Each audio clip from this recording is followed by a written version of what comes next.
you mangy dogs. Swab the decks and hoist the sails. The guns on board be needing some proper manning. Pieces of 8 and a fine wench on your arm. If your work be not too shoddy. Careful not to flounder too badly, though, or you may have to dance the hempen jig as we see you to Davy Jones. Jeffy, my boy, on with the show.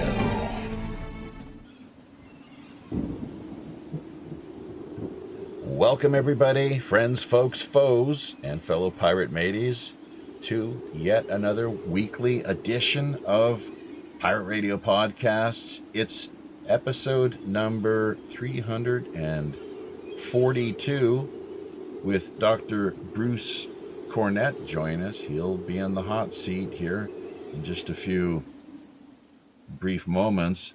In the meantime, however, let us remind you that I myself, of course, as always, am your trusted host and companion, Jaffe Ryder, Chief Communications Officer of the Robin Hood.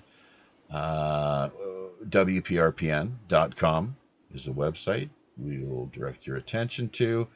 Sign up is free. All you simply need is a username, password, and email address. If you do happen to run into any problems along the way, be sure to get back to us via our main email, pirate1radio@protonmail.com. That's pirate, the numeral 1radio@protonmail.com. We'll take whatever steps are necessary in helping to smooth things out, get you sailing off in just the sort of direction you hope to be. Be sure as well to take a look at the show description end of things. We got a lot of very handy dandy, helpful links that you'll want to check out, of course, ranging anywhere from the show itself and our guest, their social media, along with how you can reach us and engage us even further via places such as Patreon, of course, where you can sign up and be a part of things over there completely for free until you choose to subscribe on a per item basis. And do let us know when you become a Patreon member. Always interested, curious to see who's most recently managed to connect with us over there. We've got a couple merchandising outlets online, coffee, mugs, t-shirts, and the like. Sonia Galactic via galacticfire.com. She's our gal. She's somebody who's done a lot of work helping to support our endeavor here via these high, often all too intrepid digital seas. So, big shout out to Sonia, of course. And liking, commenting, sharing, remembering to hit subscription, notification buttons, really critical stuff, folks. So if you can't help us out through places like PayPal, pirate1radio@protonmail.com. That's also how you can hit us up if you have any show suggestions or guest ideas in mind. But if the PayPal thing is a no-go for you, then fear not, because that liking, commenting, sharing business really is quite powerful in and of itself. Passing word along to friends, family, and coworkers is what helps to build our numbers up here a little more, and provide for us a little more in the way of algorithmic recognition, shall we say. So okay, having said all this, let's get to the show description end of things regarding our featured guest of the week, Dr. Bruce Cornet, UFO enthusiast, veteran oil industry geologist, palynologist, and avid rock hunter. He is notably the author of many scientific publications, all regarding paleontological and or geological subjects.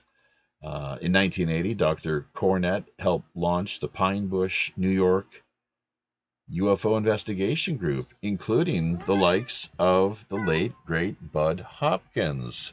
The UAP research outfit garnered extensive media and literary attention for nearly 3 decades. Currently, Dr. Cornet is professor of geology and botany at the Raritan, I guess is how you pronounce it, Valley Community College in Somerville. Naturally, tonight's approximate 90-minute conversation could easily go anywhere from UFO mysteries to Giza's recent subterranean hullabaloo. Be ready for a science-based stream of consciousness navigating the weird and unexplained. Dr. Bruce, great to finally be able to make this happen. It looks like we've got everything in place, and all the audio tech check had a few little hiccups there from the get go, but seems we've managed to smooth things over, and even actually going to have the likes of Robert Morningstar, a longtime friend and colleague of yours, dropping by, connecting with us here a little later on down the road. So thanks for taking the time, making the effort. Really appreciate it. Oh, you're muted though, is what we're looking at there. So you'll have to take care of that, of course, before we can actually hear you. At the bottom of the Skype, once again, I think it's the mic icon, I believe, is what you'll be looking at, just like you did before. As you said, you have to tap it a few times, or we will not be able to hear a darn thing from you. There you go. Go ahead. The floor is yours. Yeah. Thank you very much for introducing me. Currently, I'm retired from teaching. I taught for decades at various colleges in New Jersey and in Texas and New Mexico until I finally retired. And I've been just keeping it ahead of my webpage, my channel on YouTube, with all of the data that I collected during the 1990s and up until 2003. So there's a lot of material on YouTube. If you go to YouTube at Bruce Cornet 813, you'll get my web channel there. We've got it actually in the show description into things. So yes, absolutely. Listeners, be sure to take a look at his YouTube archive, and what sort of things might they expect then to come across over there?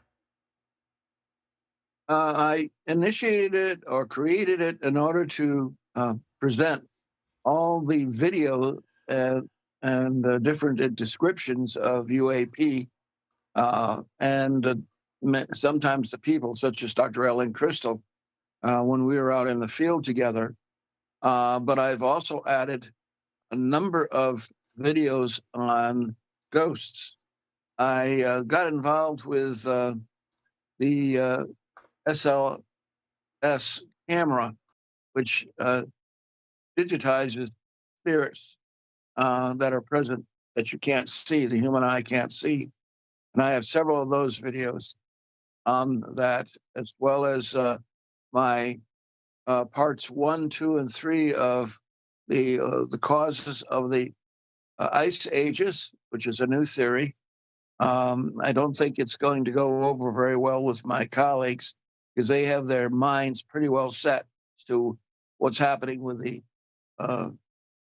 ice ages, but they missed out on a bunch of very important pieces of information, such that the Egyptian Book of the Dead is more historical documentation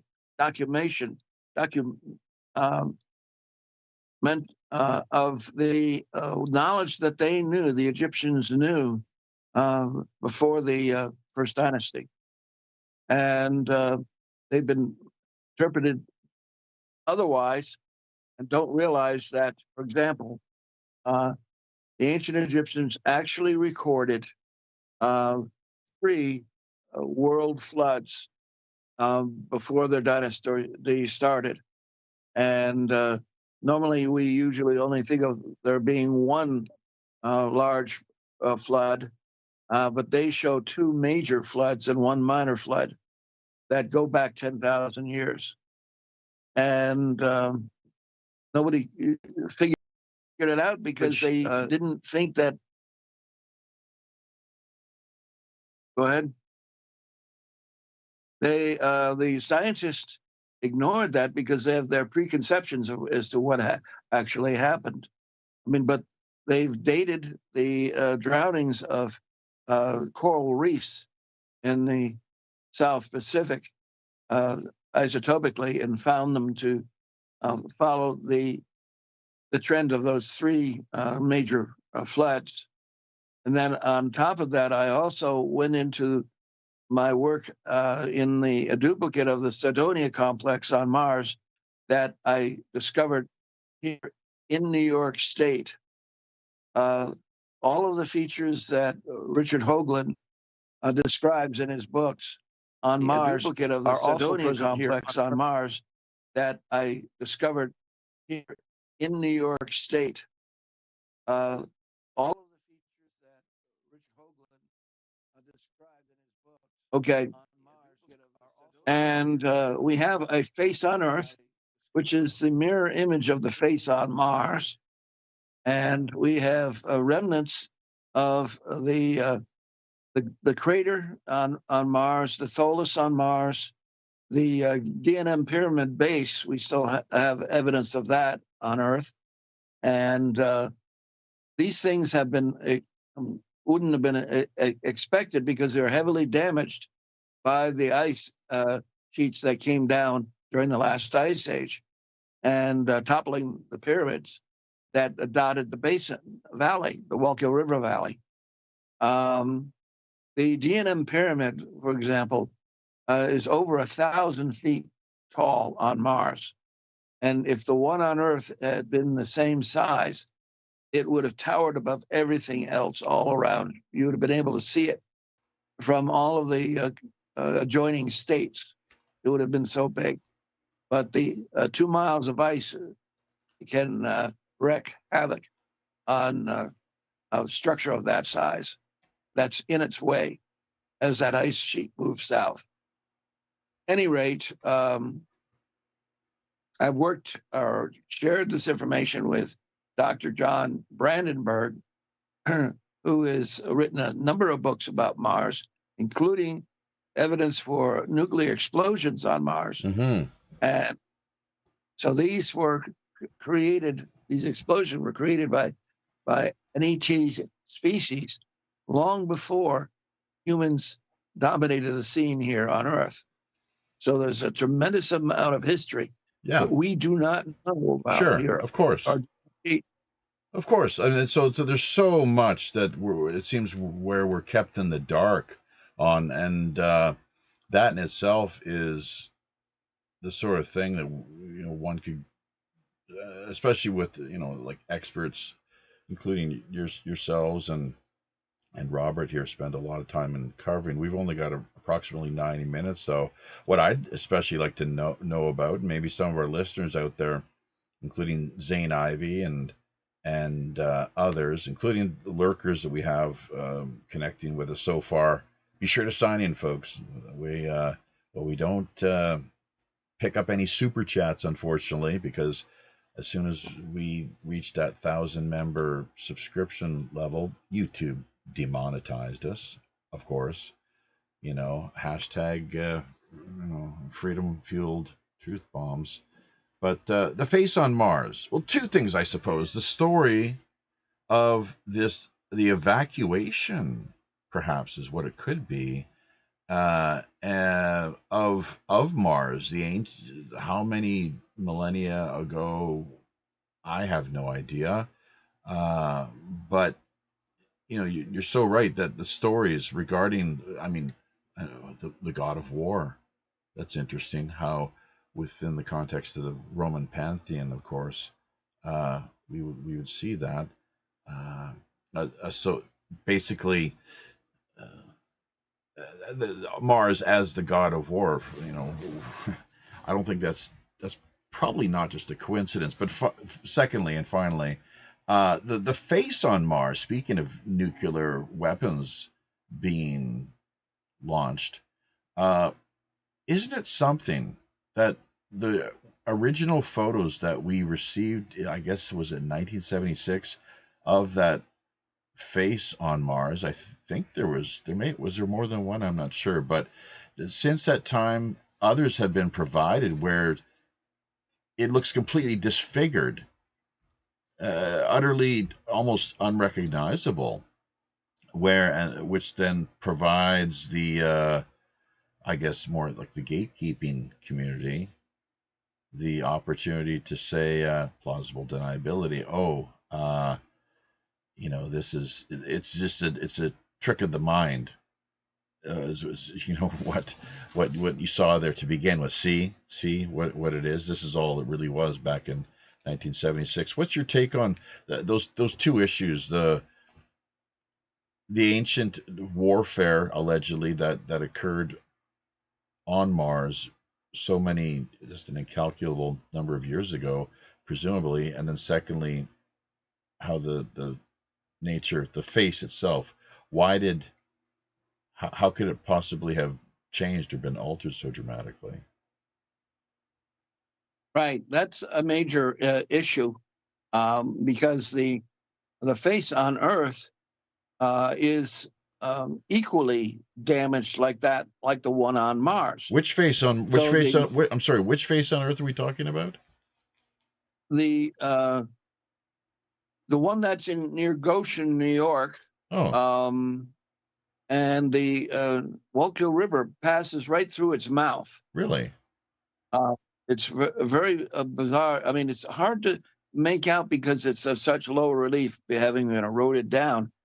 But you can see the eye sockets, the head, forehead, the nose, the jawline, and it even has remnants of the platform that you have present on Mars, suggesting that there may have been a platform there.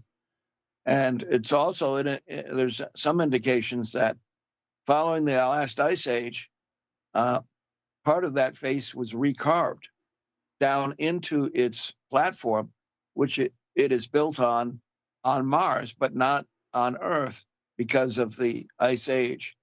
And the large pyramids that were present in the Cydia pyramids and the DNM pyramid on Mars, they were knocked down by the ice sheets as it moved southeast or southwest, I should say, from Canada, and left, just scattered the blocks, presumably the individual stone components of these features down the valley.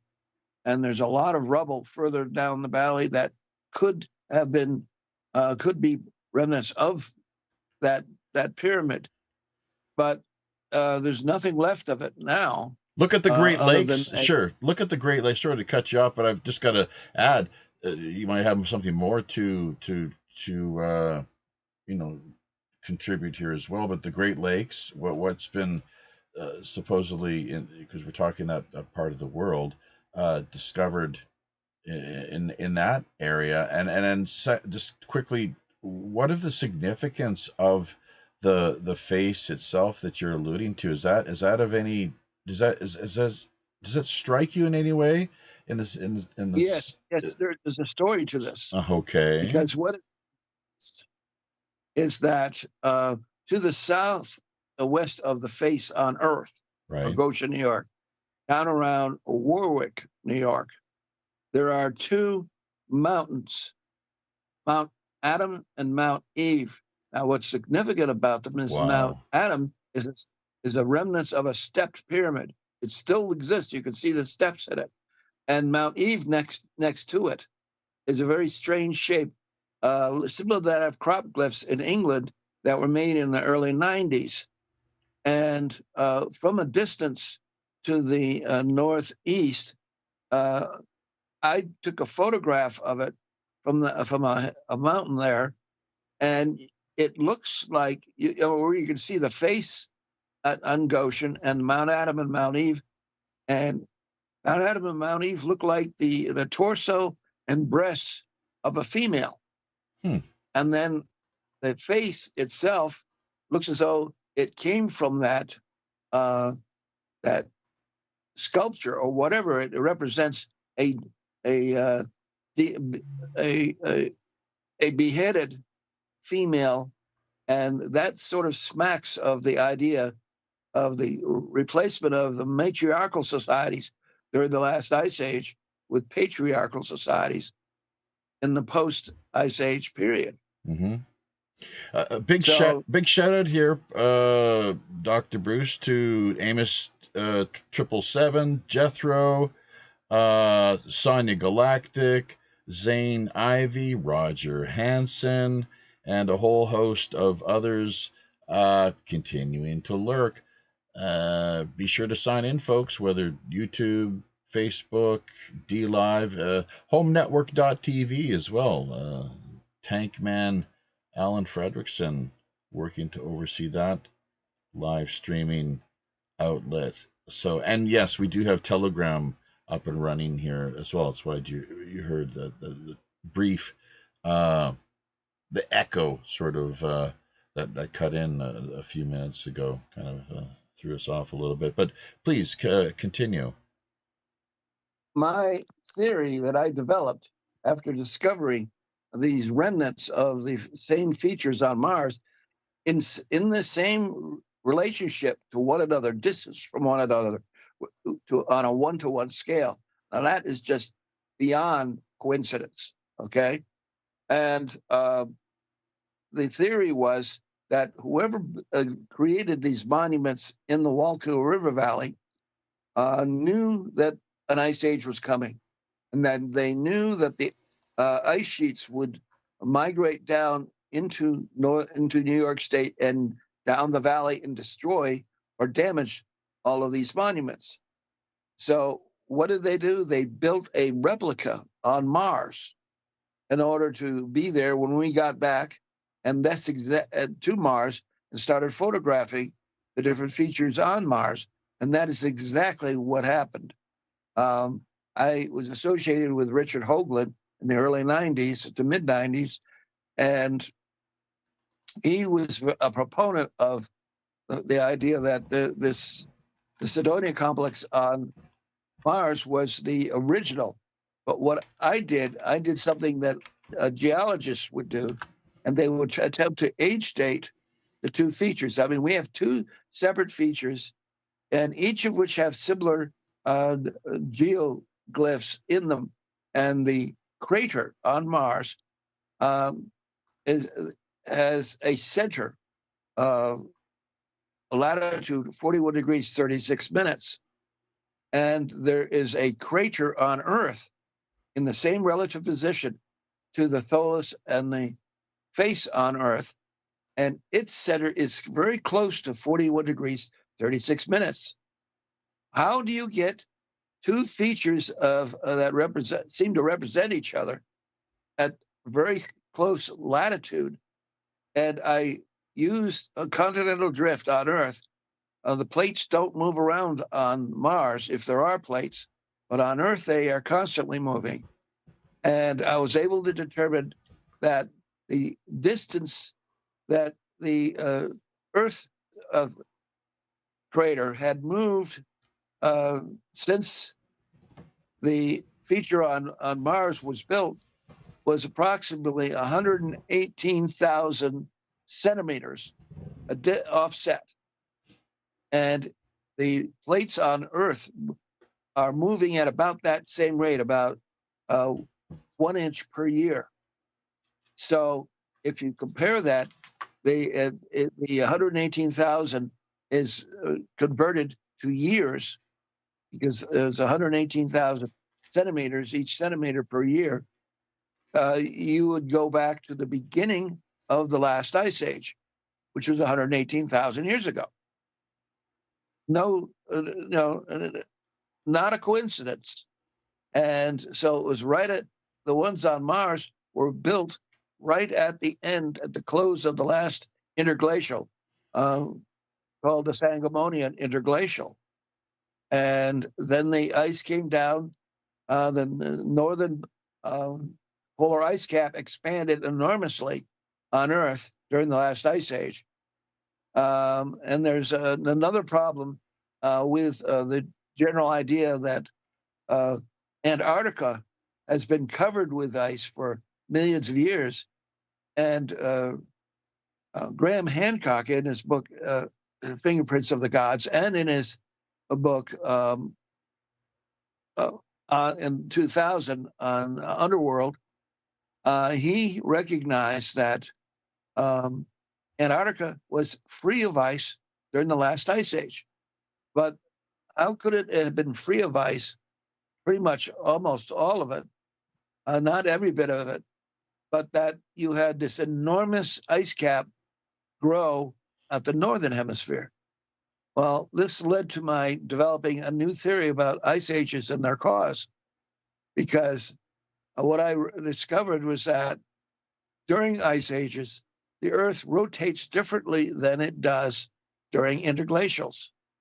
And that's largely because the alignment of the Earth's orbit with that of the sun's ecliptic during an interglacial, but the lack of alignment of its orbit with the sun's ecliptic during an ice age. And during an ice age, that means that the Earth can rotate freely about its vertical axis. And we have evidence for that in Göbekli Tepe. Nobody's figured out, other than what I've put together, that what they were doing there was monitoring the rate at which the Earth started to slow down in its rotation on its orbital axis at the end of the last ice age. And they mapped it inside these circular temple-like structures and monitored when and how fast the Earth was rotating. Even the Egyptians calculate that in their diagrams. One is of Osiris's descent into the underworld, and that that chart that they developed shows three tsunamis, giant tsunamis. Each two of the last ones have large boats on them, and indicating that these were floods. And what happened at that particular time was actually recorded in scientific format, and they don't give the ancient Egyptians the credit that they deserve. And they talk about having Hancock makes reference to the travels that the ancient Egyptians did, as at the end of or at the beginning of the last Holocene, after the last ice age, in which any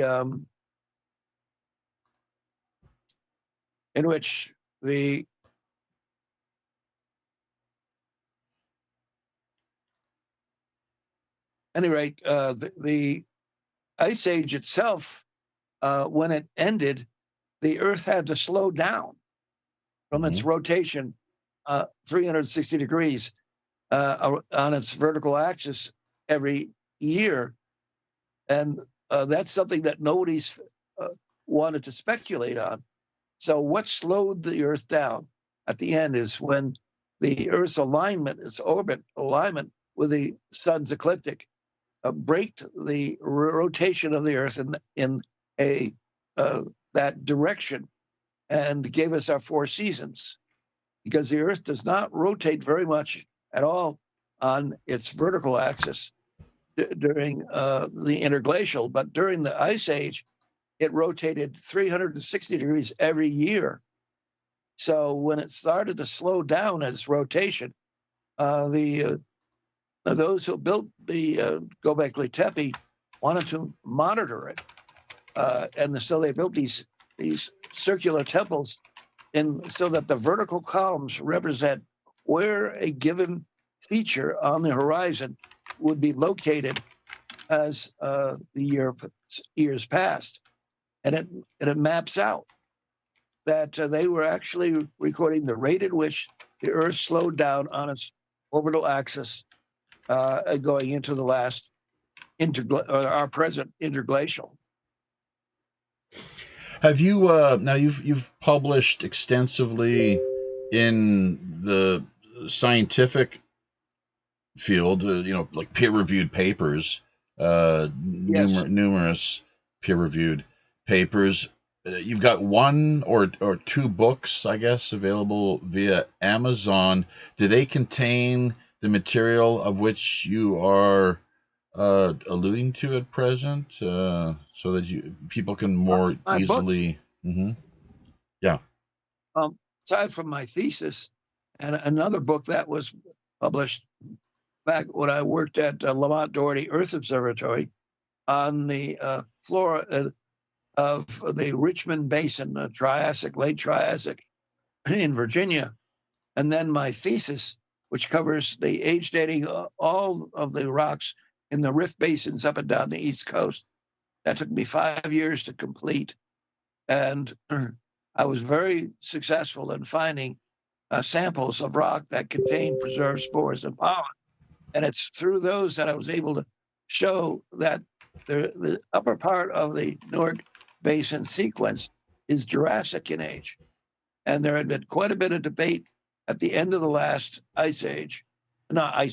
last century, that was whether there was any Jurassic age rocks in the Newark basins. And now we know that, based on palynology, that the uppermost maybe 10% of the rocks in the Newark Basin and maybe 20% of the rocks in the Hartford Basin are actually Jurassic, and were formed as the Atlantic Ocean began to form, as Africa and North America began to pull apart. And that gets into a topic that I had with Robert Morningstar and John Brandenburg the other day, talking about the mass extinction at the Triassic-Jurassic boundary, that we were able to locate that. And it was quite a discovery in that we had a beautiful sequence of rocks transitioning the Triassic to the Jurassic. And you have lots of fossil plants and spores and pollen in the Triassic. You have lots of footprints of dinosaurs. Then suddenly something amazing happens. And in one layer of rocks going in that separates the Triassic from the Jurassic, and that is where 80% of the spores and pollen and most of the dinosaur tracks suddenly disappear and are replaced by just remnant plants and animals that survived into the Jurassic. Now, Paul Olson studies the fossil footprints, and he's documented their history. And he shows that at the boundary, dinosaur tracks significantly increased in size going across that boundary. And I discovered back in 1967, 68, radioactive fossil fishes in the that were preserved at the boundary in Massachusetts, on rocks of Mount Tom. And the significance of this is that these radioactive fishes contain cesium, isotopes of cesium. Dr. Brandenburg was really stunned when I told him about this, because what it implies, and I have a paper out, one of my papers that is available on ResearchGate on my profile, of these fossil fishes that were highly irradiated at that boundary. And so it appears as if the Earth were hit by a micronova right at the end of the Triassic. And that is what defines or killed off most of the plants and animals on the Atlantic side of the Earth. But we have since discovered that on the Pacific side of the Earth, in China, there was no mass extinction. This is nobody expected. Is how do you get a mass extinction if it's not global, and it only happens on one half of the Earth? That is from radioactive discharge from a star, whether it be our star in our solar system or another star in a neighboring solar system. The important thing to realize is that the flora and fauna did not get completely wiped out at the end of the Triassic on Earth, but survived on the Pacific side of the Earth, and then migrated. The plants and animals migrated back onto the Atlantic side of the Earth. And that's that, is it? That caps it all off. That's yeah, this is a big deal, obviously. So, and I would imagine it's, I'm thinking Michael Cremo, a name that may, you may have, who knows, if you've actually been in touch with him over the years. You mentioned Graham Hancock earlier, but and we do, of course, have Robert Morningstar. Looks like back. He's rocking some pretty cool shades as well, too, I might add. But Richard Hoagland, this community of peers, essentially, of which, this whole area is something for me intriguing, very fascinating, of course, but not something that I have a lot of experience in. So I wonder about our listeners as well too. There's bound to be a variety, of course, people with all range of different various assortment of as far as what their education and reading interests are concerned. But yeah, this is of China. I remember you mentioning that too. It may have been, well, you were part of Robert's show, the Morning Star Report, just it was a month or so ago. It's one of the occasions, but the significance, yes, indeed. So you found through, now, would you say, is it isotope testing, or how, geologically, would you have to, you're digging to a certain depth and discover that, as you mentioned, that the ice age did not impact or affect one half of the Earth as badly as it did the other, and No, extinction, the mass extinction at the Triassic boundary. Right. The ice age affected the entire Earth. Okay. But the significance is that climatologists have ignored the most obvious. They assumed that as the ice cap on the northern hemisphere expanded until it covered almost, a third of the Earth, they assumed that there had to have been a similar ice cap at the southern hemisphere over Antarctica. But what they have found out now, and also Hancock makes reference to this in his footnotes, is that the ancient Egyptians had traveled to Antarctica and found it to be largely devoid of ice when they went there. And since then, the Antarctica has iced up.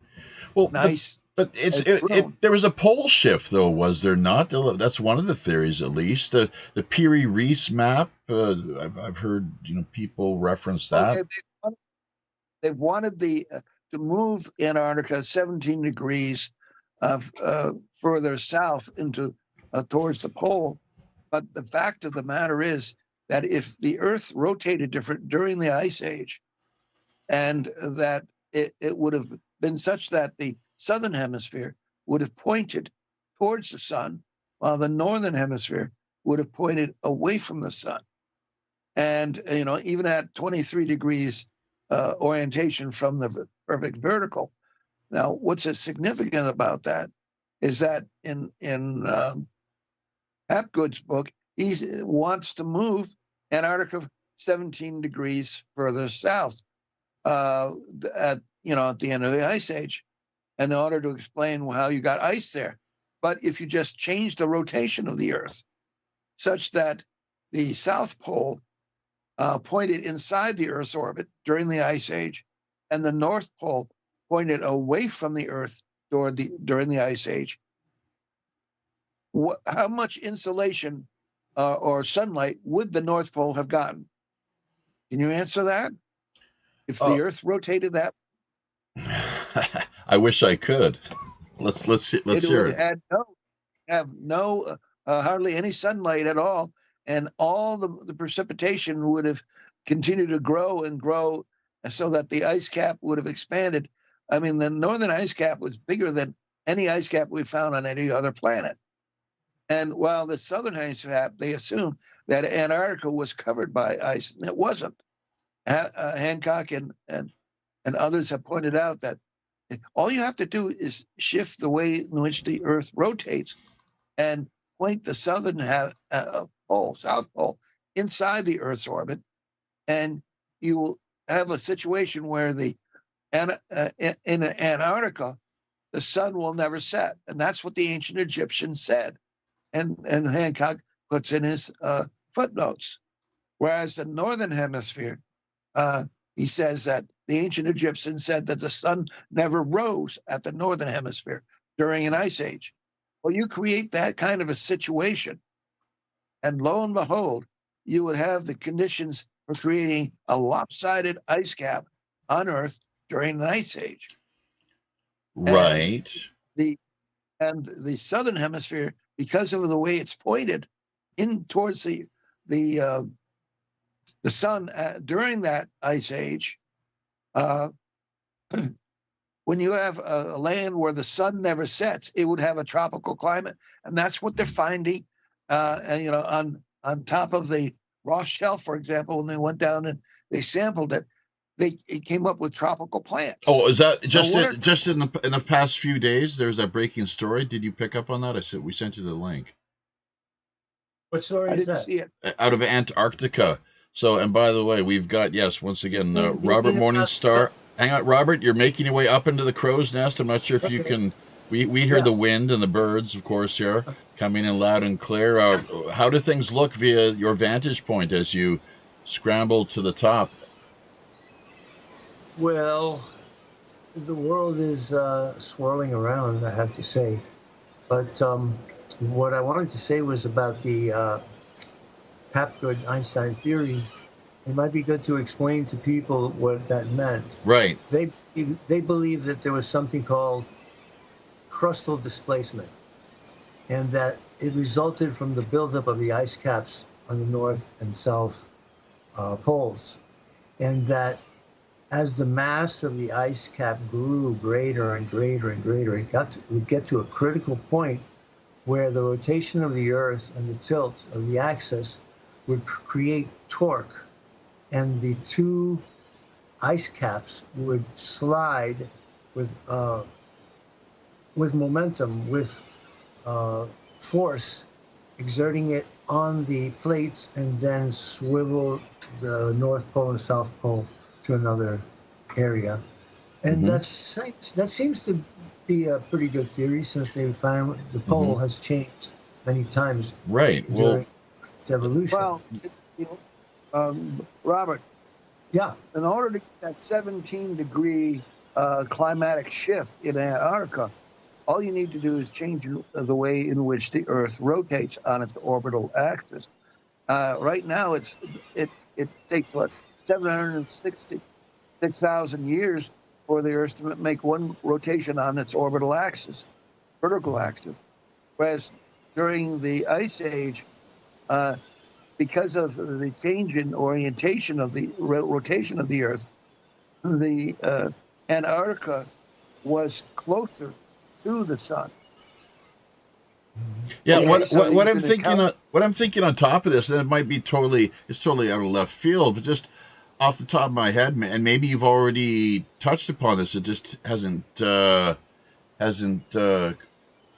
registered with me. But if the one pole had considerable buildup of ice and snow, the whole bit, just everything that it was frozen beyond imagination, and the other was not. Wouldn't that over time, as the ice shield, I guess as you call it, perhaps it continued to grow? Wouldn't that, and then with respect, what Robert just hit upon, mentioned here regarding torque, wouldn't that lead to a potential, or lay the way, provide the conditions for a potential pole shift because of the disparity of Yes, and that balance? would be part of it. That would be part of it, but you have to take into consideration the fact that uh, during an interglacial, the Earth's orbit is locked inside uh, the ecliptic of the sun. In other words, it's only about uh, 0.8 degrees off from a perfect alignment, and that makes it the Earth, the closest to the sun during its entire cycle during an interglacial. But during an ice age, it does not align with the ecliptic, and the ecliptic is what brings all the matter, dust that brought it together to form our planets. So there's a major Coriolis effect that causes the Earth to slow down during an interglacial in its rotation on its vertical axis, whereas it's still rotating on its solar axis, which is at 25 degrees to the vertical uh, uh, northern uh, axis. As a consequence, the the South Pole is pointing inside. Is free. Well, the Earth is free to rotate when during a glacial period in the southern hemisphere of the Earth is much bigger than the northern hemisphere, mass-wise, and the sun pulls on that southern hemisphere and causes the Earth to want to rotate such that the South Pole is pointed inside the Earth's orbit, the orbit, and whereas the North Pole is pointed away from the sun. And if you look at the the ground penetrating radar through the ice on Antarctica, most of the valleys in the mountains and around are all V-shaped, and that is a characteristic of tropical climate. So I'm afraid the climatologists have got it wrong in terms of what the Earth looked like during an ice age. If they assume that Antarctica was covered by as much ice as the northern hemisphere, but that's an unusual thing about the Earth in terms of its orientation and its rotation, such that when the Earth could rotate freely on its vertical axis, the sun pulled the larger mass, southern hemisphere, towards it and pointed the northern hemisphere away from sun. Gotcha. And that's why the northern hemisphere froze up, whereas the southern hemisphere became tropical. Right. So if somebody says, well, another ice age is coming, I would say, well, fantastic. I can't wait, because that means you'll have all of the southern hemisphere in tropical climate, and all of the northern hemisphere will all be frozen over. Before I'd like to ask you, or at least what you have to offer regarding the works of Immanuel Velikovsky, and have you respond to that within the context of what we are currently you know, hashing over. But before we get around to doing that, let's just take a look at the comment section here. Zane Ivy, speaking of you know, cold climate and anomalies, as it were, that apparently, I guess it's snowing up in Seoul today. So, yeah, kind of a little chilly. We're more centrally located on the peninsula, and I've got a scarf and toque on at present. It's not quite as toasty warm as it presumably will be here in the next few weeks. This global warming just really seems to want to put on a big show for everybody, and just can't get enough of it. You know, if you listen to the likes of Greta Thunberg, I guess I'm a little facetious, of course. It's why they, the proverbial they, had to the lockstep they crowd had to adopt the whole man-made climate change slogan. You know, shifting things up from the standard. You know, man-made climate change is what it had to become rather than simply global warming. But Roger Hansen talking about big words, how impressed he is. I'm not sure whose big words those are. I know when I speak to our listeners, I try to keep it just kind of in the middle as best I can as far as delivery is concerned. And if there are any big words that you know that are presented, whether on my behalf as the host or those of the guests who try to get clarification on things, simply, you know, as far as the lay men and women out there, the uninitiated, as it were, more than likely in, you know, in need of. So it's the least we could do. Amos Dale, uh, good day to you as well too, matey, via Australia, of course, as always. Jethro, out of, I think he's the U.S. is where he calls home. How do we trust anything we know about Mars? We only get NASA story time. That's a great question, and I mean anything really, as far as I'm circumcised, right, Robert? That any mainstream narrative ought to be suspect, and I think this is just a classic primary example of what we're seeing here right now with respect to paradigm shift and the way that science works. You know, the nature of science, to keep plugging away, asking the questions. We have an expert in you know, the likes of Dr. Cornet here this week, and yeah, he's definitely managing to point out a few of the inconsistencies and raise a whole host of really important uh, questions and points that ought to lead people to wonder even more. So the good old paradigm shift business. Immanuel Velikovsky, Worlds in Collision, I think, was one of his better known works. How does cataclysmic evolution? Right? How does that impact what we're looking at and kind of discussing presently regarding the Ice Age, extinction, the dinosaurs, and so forth? Well, cataclysmic Consider evolution. this. Go ahead. Go ahead, Please Bruce. consider this. What caused the mega tsunamis, the great floods? And that was been a question on my mind. And when I realized that the Earth rotated differently during the Ice Age than it does during an interglacial. During an interglacial, the Earth will not rotate very fast on its orbital axis. It takes 76,000 years for it to make one complete revolution. But during that Ice Age, it rotates 360 degrees every year on that. Now, what would cause the oceans to come out of their ocean basins and flood the continents. And you see in the chart in the Book of the Dead, you see that the floods are correlated.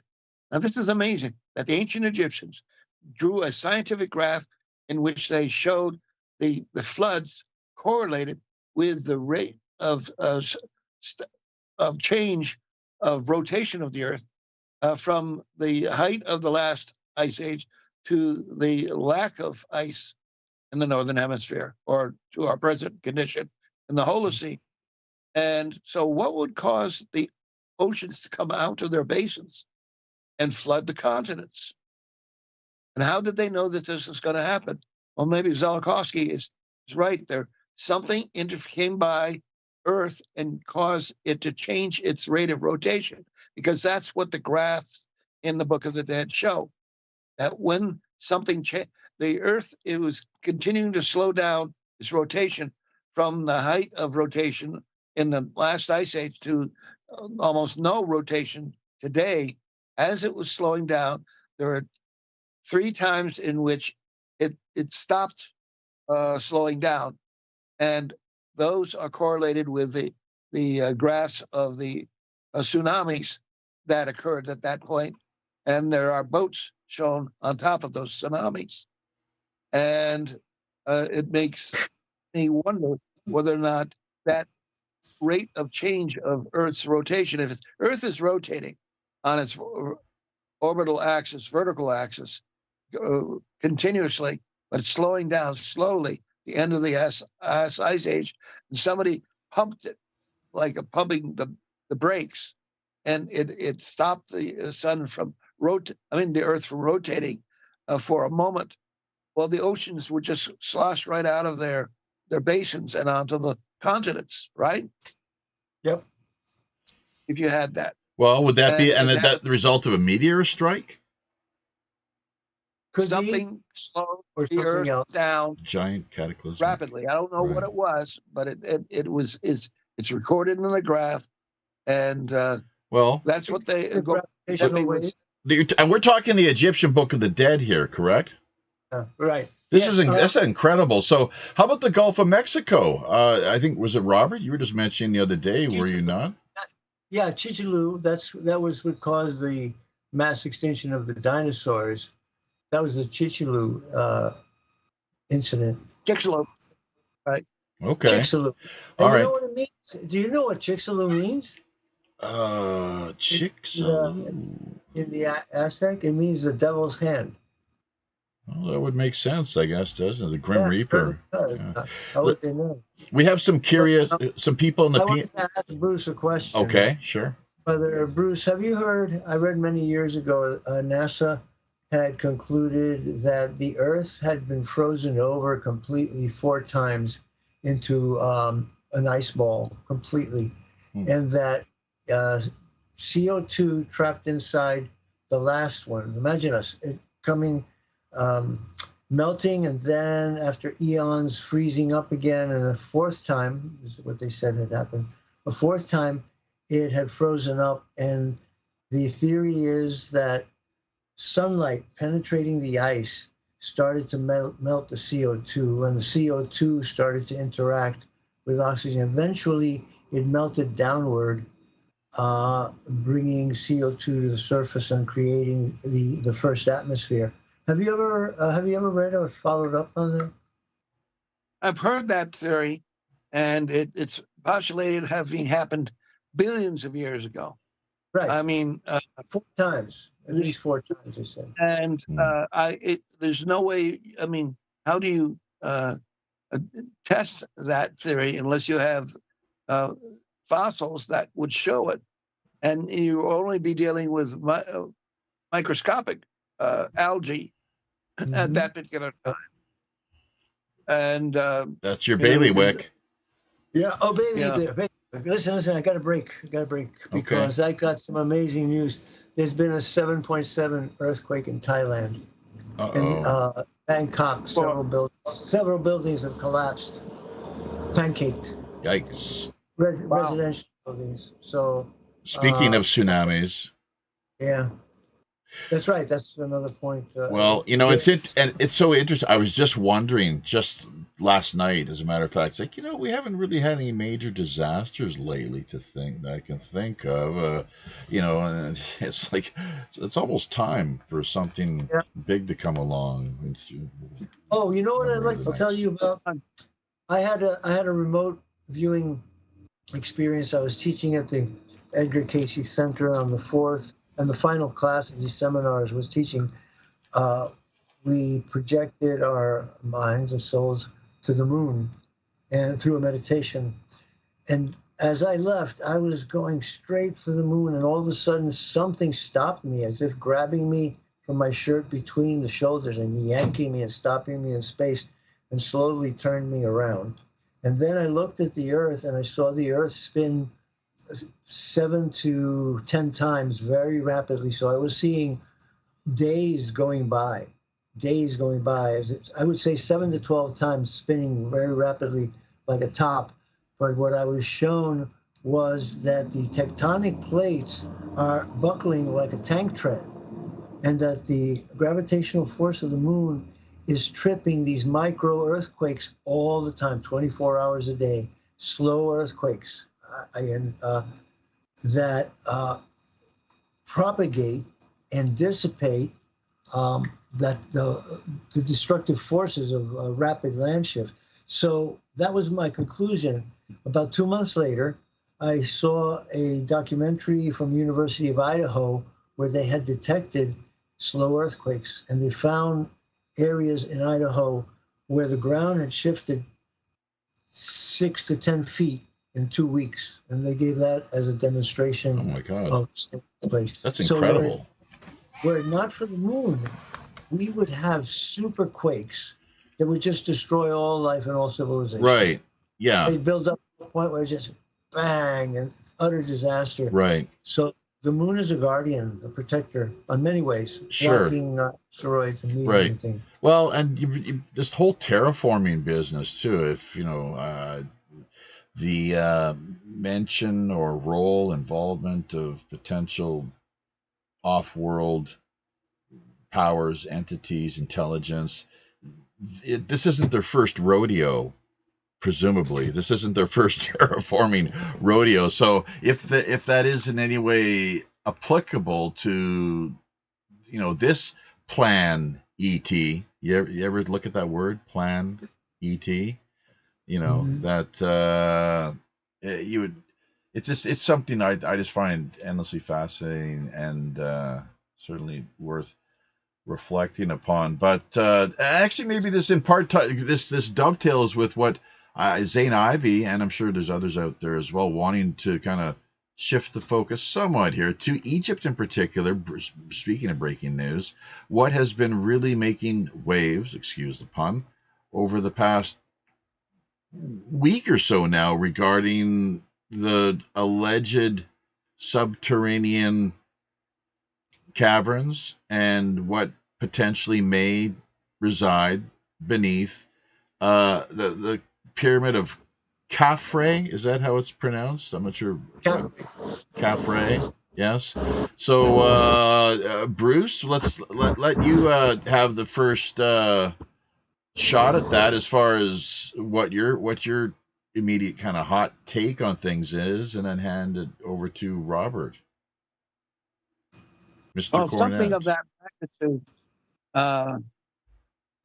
and depth, going down 7,000 feet, is rather amazing when you think about it. It has to have had some function for anybody to build it that deep and underneath the pyramids. And it's something that theorists about the pyramids being a center for power.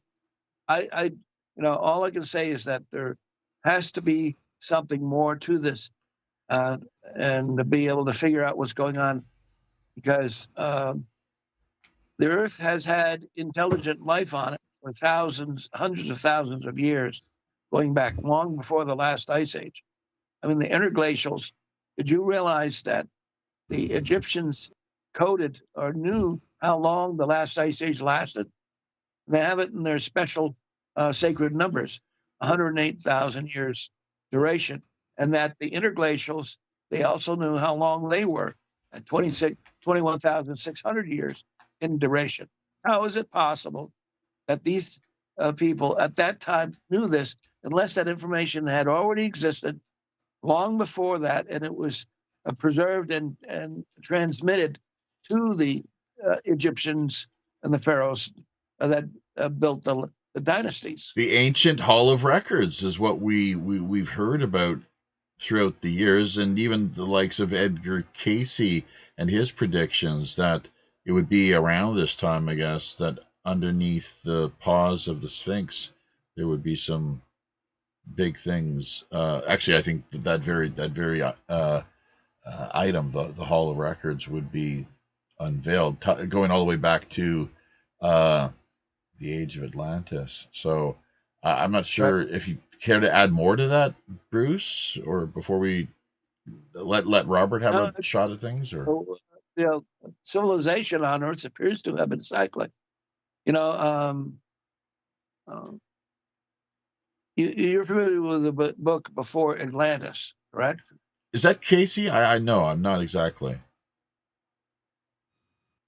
And he worked on the based on Mars. And who wrote it? That. Who was the author? Oh, I'm thinking. Can he not hear me? Oh, he can hear me, but he's just thinking. Is it? I think he's looking it up. Edgar Cayce, I don't know. I'm guessing perhaps, but also I want to ask you while we have this brief intermission here. Ancient Apocalypse. It's the second season now of what Hancock, I guess, has put together. Have either of you had the chance to check that out? You can easily, if you're into torrents, you can easily access those shows. Ancient Apocalypse. Well, I'd like to say something about the structure. Sure. I told a story on Monday on my show about my brother's vision. He came to me very excitedly in 1995, and he was thrilled, excited, because he had this vision. And he said to me that he had been standing in Egypt looking at the Giza pyramid from a distance, and that suddenly an atom bomb detonated or hydrogen bomb detonated and blew away all the sand. When he looked up, he saw that the pyramid was the capstone of a long and deep, massive obelisk that went miles into the ground. So I'm really excited and thrilled by this discovery. Now, I've been looking at it for a couple of weeks in the various diagrams and drawings that people have been making, animations, and I've come to the conclusion that it is a tuning fork, that the 6 huge columns, hollow columns, are resonance generators. I've seen diagrams that say that there are 8 of them, and it occurred to me that there are 8 notes to the musical scale. And this vision has been coming to me right at this moment as we've been discussing this and visualizing the plans. So I think that it's a tuning fork that is tripped by vibrations in the earth, water flow from the Nile, airflow, that creates in those giant columns like a flute. That's the perfect example. A tube that makes a tone, just like a flute, which I used to play, by the way, a long time ago. So that is the perfect example of a tuning fork, an acoustical resonant tuning fork that would keep and to keep the pyramid in balance and generate tremendous amount of energy. So that is my most humble and most learned conclusion as an engineer. Thank you. That's really something I'm definitely going to spend some time reflecting on. I like that theory, Robert. Thank you, Bruce. Yeah, geographical center of the world is I guess how the story goes. And let's not forget Tesla's obsession with the pyramids. It was profound, I guess. He was endlessly intrigued. Speaking of which, the Tesla coil. Some have suggested, hypothesized that what, in conjunction with what Robert is providing for us here, that this is what we could expect to find ultimately, assuming that Zahi Hawass and whichever other gatekeepers are involved in allowing further investigation do not inhibit or block the scientific community from pursuing further inquiry. I don't think that Zahi Hawass is anywhere near a concept as such as Bruce and I and you have just discussed. That guy is into hard artifacts and material possession. I don't think he has a foggy notion of an idea that the pyramids in that structure could be a tuning fork. Oh, well, but and then also would he want to even? I mean, isn't his role? I wouldn't. He's a gatekeeper. He's a high. That's why I say that. Yeah, and he's been playing that role. He's been paid to function in that role for quite a few years now. So it was interesting. You guys might not have caught this, but some of our audience members presumably did. This character called Mr. Beast. He's a younger mega star via YouTube and beyond, just a social media character. And he was there. Hawass took him on a tour of the pyramid complex at Giza, and the whole time, Mr. Beast, he was trolling Zahi with aliens. Like you can see these video clips of him just intermittently, periodically, cutting into asking Zahi about what about aliens? Oh, it was aliens then, right? he was taking the piss, basically, is what I'm getting. Teasing, right? Yeah. These guys don't take teasing too kindly. I was surprised. I was surprised that Zahi didn't blow his top, because I think we all understand that he's got a pretty short fuse. Did you see his blowout with Graham Hancock? Yeah, that goes back years now, doesn't it? They've since managed to make it. Have they made amends? I think that Graham Hancock can still not go to Egypt. What? But so they haven't made amends. I heard that they're kind of buddies now. They managed to make amends and they regard themselves as friends. But I would think so. It would be for Graham Hancock. It would be terrible if he was banned from Egypt. Yeah, and who is Hancock's right hand man that he often works with? He's been since the Art Bell days. He's had. It's not Randall Carlson. It's some other. I don't think it's Randall Carlson. It's another. Oh gosh. West John Anthony West. No. The late John. Not John Anthony West either. There's some other. Who? Robert Schock. No. Keep dropping names if you care to. Just we'll get it here eventually. So one of our peanut gallery, contributors will lay it out there for us. So, but I'll have to. This is what I'm saying by this is not exactly my wheelhouse. Unfortunately, I've got limited grasp of the subject matter, which is fine. But that's why we have experts the likes of yourself, Robert, and I would. And Dr. Cornet, who, let us remind listeners, let's not forget, came to us courtesy of you. So thank you so much. This is one of the benefits, I guess, the fringe benefits of playing the role of co-host via the Morning Star Report, which can be heard twice a week, Mondays and Fridays. Well, I'm thinking Korea time. I'm thinking Korea time here, of course. So let's hear it from you then. Once again, evenings and early afternoons. Sundays at 3. Mm-hmm. Sundays at 3 on Studio A, and Mondays on Studio B at 10 p.m. Eastern. Monday. That's right.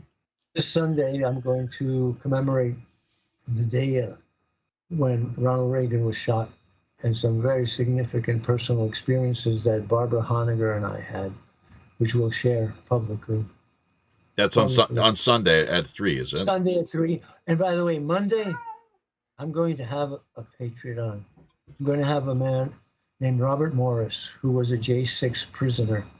He's a former U.S. Army Ranger, and he was arrested, incarcerated. He lasted 3.5 years. And he's going to speak on, that'll be our guest on Monday night on Studio V, 10 o'clock. They had him locked up for 3.5 years. Robert, Yeah. Yes. I'd like to ask you a question, Robert. Sure. With your idea of the structure underneath the Great Pyramid being a tuning fork. Yeah. What causes the Schumann resonance? As I understand it, the Schumann resonance is caused by lightning strikes that hit the Earth or go from the Earth. People don't know that there are 3 types of lightning, sky to ground, ground to sky, and cloud to cloud. And about 50 million times a day, this lightning discharges. And that's my understanding of what causes the Schumann resonance. But now we've got all this, the satellite and the microwave technologies and radiation up the kazoo. So the Schumann resonance has been altered radically since it was discovered in 1978.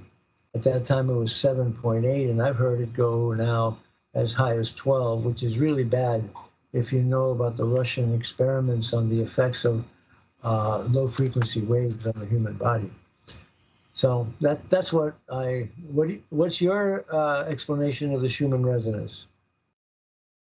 I don't have one. The idea is that when the lightning goes from Earth to sky and hits the ionosphere, there's a bounce back that comes down and hits the Earth again. And that when it goes from sky to Earth, there's a discharge that goes up, back, and hits the ionosphere and creates this endless ping-ponging of surges of electrical energy, which is what Tesla was aware of. And he had designs to tap that. And it's moving right now, moving through all of us. But he had a concept and he was able to tap that. So he built a tower in Colorado and he built a tower in Long Island, New York, Warren Cliff. The one in Colorado created so much electricity that the local people petitioned Congress or their representatives to force him to stop. And that's why the experiment stopped in Colorado. Well, J.P. Morgan had a hand in that as well, too, did he not? Because Tesla was working toward technology which would help to provide free energy. And this was something that simply could not be allowed to happen. That's right. They tore that down right out shortly thereafter. Yeah, the one in Long Island stood up, but they refused to power it up because J.P. Morgan said, "Where do we put the meter? How are we going to charge people?" Status quo. Go ahead. Did we? What happened here? Are people frozen? Now this is something. Now you might be able to hear us. I'm sorry if you can hear me via this end. I cannot. There's nothing coming through here from you. So Robert's been having these problems periodically over the last little while.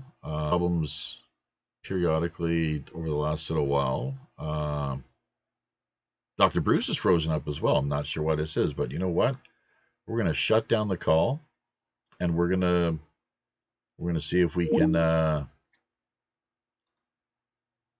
get back in touch with them momentarily to complete the rest of the show, the interview, which hopefully will last around another approximately 20 minutes or so. Resonance. I was thinking he's back. Yeah, could you hear me at all? You guys froze up. Were you aware of that? We could hear you. You were saying you couldn't hear us. And yeah. Bruce and I could hear each other. You did the right thing. All right. Bail out and bail back in. So you're back. So here's the thing. You guys, whatever you were just laying out there, none of our listeners heard anything of whatsoever. So if you could just back up to where we had that technical snafu Okay. and take it from there. Well, Bruce had asked me how this tuning fork idea would work. And I told him that it could be something that dissipates tectonic forces by changing the impact force into sounds, vibrations, or ground it. So I talk about counterweights and counterbalances, but this would not be a physical weight. You know, like the counterbalance on your cars when you have to have a wheel balance or a tire change. They put it on that spinner and it wobbles until they slide a lead slug into a certain position. Wheel alignment. In wheel alignment, but it's basically a flywheel. You know, like the old locomotives have the half of it was solid, so that it would continue to propel itself. So I'm thinking that it dissipates tectonic forces, possible earthquakes, by taking the force that would destabilize the pyramid and changing it into sound waves or whistles or air pressures or other vibrations that would dissipate and prevent earthquakes. And as I said before, it's really interesting. I don't know if it's true, but they're drawing 8 tubes. And with the idea of 8 tubes, the syrinx, you know, Pan's flute. It was a straight flute. All the reeds were different lengths, so they would make a different note. So I was thinking 8 of these tubes, possibly 8 different notes or vibrations that could be generated to create a harmonic. That's a perfect word, a harmonic wave, so that anything dissonant coming at it would be able to respond and create the harmonic wave, like noise canceling headphones. That's an interesting idea, analogy. Well, why don't you bring up the reverse Doppler that these UAP metamaterial hulls create? This is something I discovered out in the field by analyzing the sounds that they make. I remember. Bruce, do you want me to tell it, or do you want to tell it? If you go ahead, and I'll correct you. Well, Bruce, this was really puzzling to me because I didn't understand it at first. But he recorded a UFO coming in, over, and then away. And the sounds that he recorded were the opposite of what should be to the Doppler effect. As it got closer, it should get more intense. And then as it goes away, it should become less intense. But his recording had the reverse of that. Is that not the correct understanding of it? Yeah, it's not so much intensity, but the frequency of the sound. Okay, so the frequencies dropped from, let's say, half a mile away to overhead above the mic would drop almost an entire range of notes on the clef scale.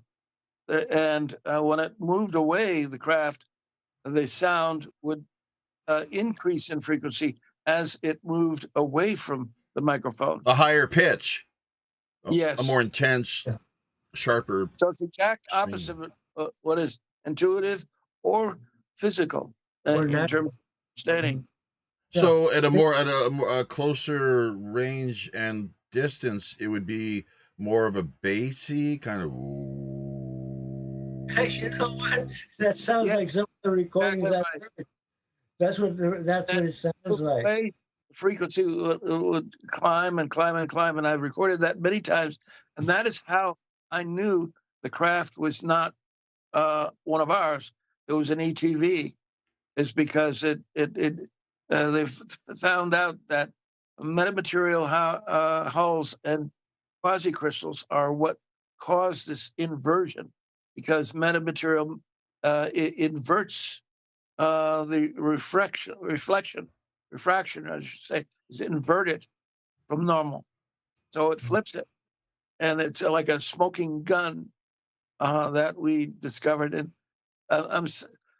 it disappoints me that with all of these flaps that people have seen these drones, they're willing to accept that these are drones without really analyzing what they are and recording the sound.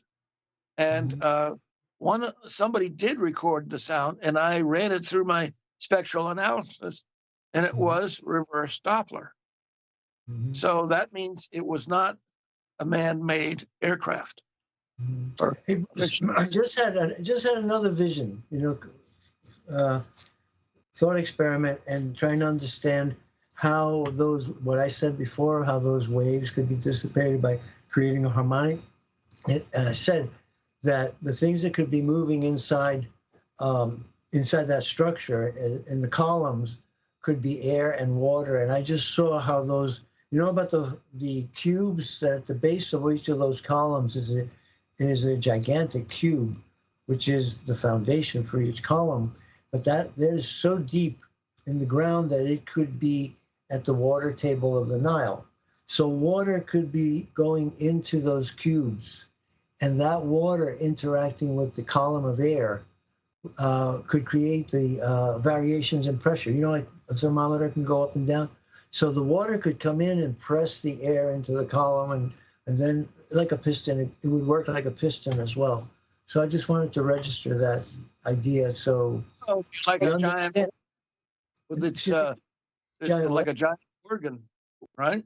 Yeah, it would be playing The like an tube. organ, but it was either swelling of the water and the air pressure, because atmospheric pressure interacts with water. It's not always that the ocean is sky. How So long until we see either progress being made within the context of what has recently alleged to have been discovered, or for that matter, further cock blocking, for lack of a better word, but that's what I we're expect. It's already started. stonewalling, saying, "Oh well, no, you can't go here. You can't look any further. No digging, no further, investigation." Oh, I don't know about that, but in academia, the pushback has already started. That's not In, that, and is that scientific? Is that part of the no, scientific method? yeah, they're not looking at it. They're just running away from the discovery. And university was it? Nothing to see here. Nothing to see Yeah, here. Hebrew University came out challenging the interpretation. I'm And a sorry. Did you couple, say Hebrew University? yeah, Hebrew University, a professor came out countering that theory and trying to debunk it. And several others, academia, they all react. All the experts say no, because they hypothesize. Well, how much do they know if they don't know that the structure is down there?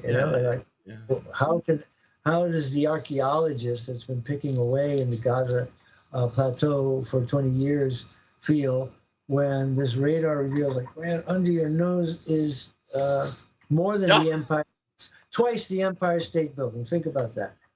Well, but here's an important question. I do believe. What are the chances that these were the false readings? The technology was providing, something that was completely, fabricated and non-existent. I'll defer to Bruce. Ground penetrating radar. Right. I mean, is this how they discovered it? The ground penetrating radar? Something because like that, I only believe. goes down about 20 to 30 feet.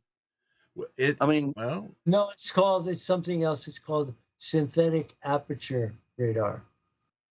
So okay, check that out. I just can't believe if there is something down there that it hadn't already been uncovered or exposed, revealed. Why it took so long? Well, that's because they have the wrong theory that they're applying to explain it. I mean, if they still think that Antarctica was covered by miles of ice during, for millions of years, they're basically saying we don't believe that any of the data that is recovered from the ancient Egyptians has anything to do with pre-dynasty history. I mean, the Egyptians, according to Hancock, have already been to Antarctica and to New Zealand and those southern continents, and they knew that at one time the sun didn't set in Antarctica.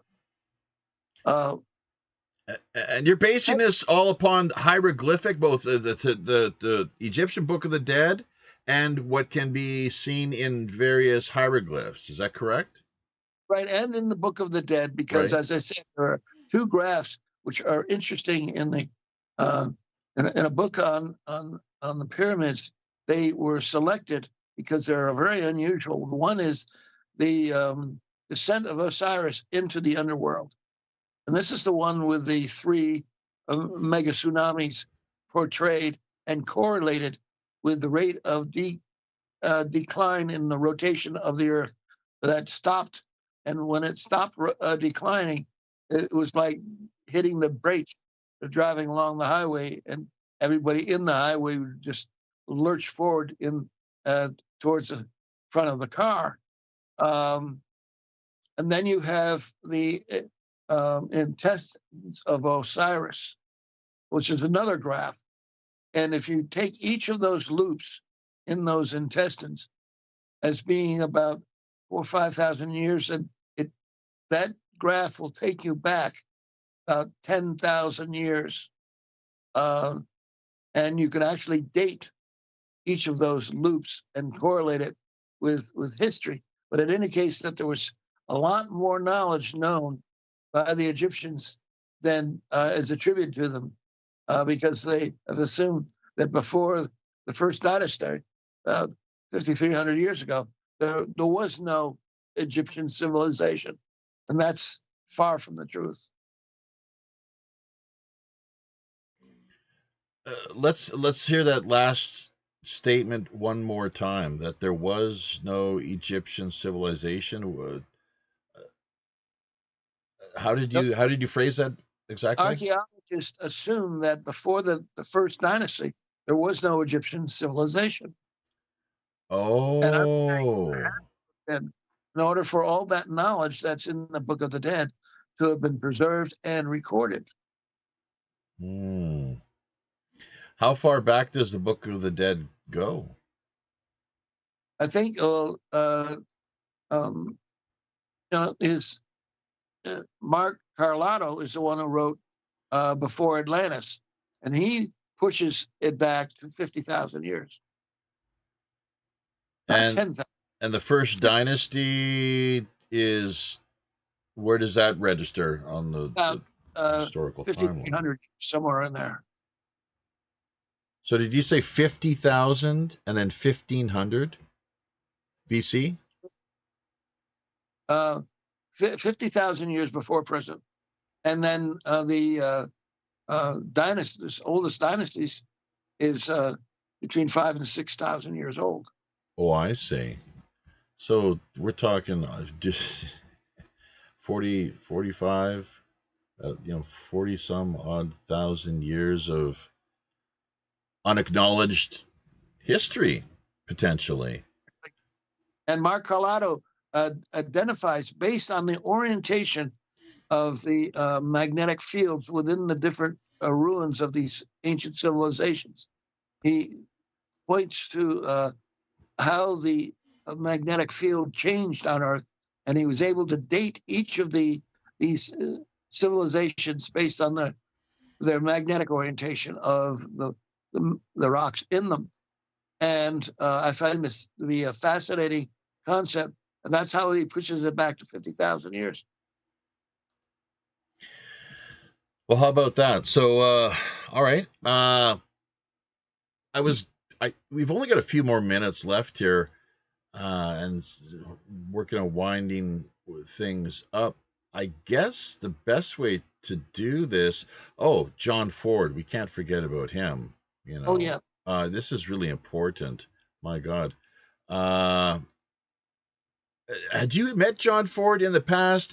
There's talk, of course, and this is all, as you may be able to see here on our screen behind the scenes, Hudson Valley that figures prominently, I guess, in as far as his story is concerned. He really found himself in the thick of things. There's no doubt about it. CIA involvement, penetration, and this is on a domestic front where their rules of engagement, their mandate essentially is allegedly, foreign based only. It's overseas operations, and that it's the FBI is to handle everything on a domestic front. So yeah, John Ford is he ever going to be released from this?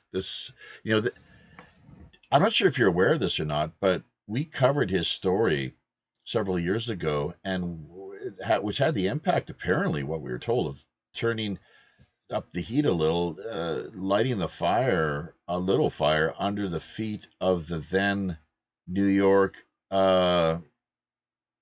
Attorney General, if you can believe that. That's the story that got back to us, that this Attorney General was so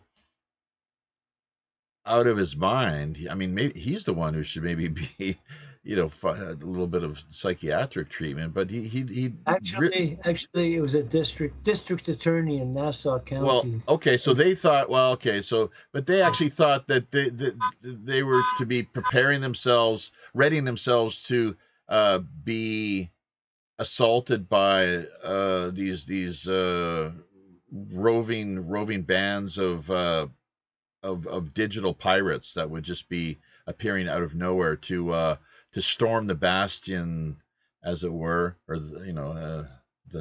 basically working to do whatever they could to liberate John, including appearing there in person and using coercive means. Which, I mean, hey, that's the job of the state, right? Not us. So they've had that exclusive right, it seems, or at least, so they believe, as far as legitimate right is concerned. So, Robert, you seem to know a little bit more about this than we do. Let's get our facts straight now. It was the district attorney of Suffolk County. Suffolk County. That's where the crash. That's where the crash occurred. In Suffolk and Nassau, at a place called, in aviation we call it Brookhaven. It's an airport. Shirley, New York. Shirley, look it up. That's the town.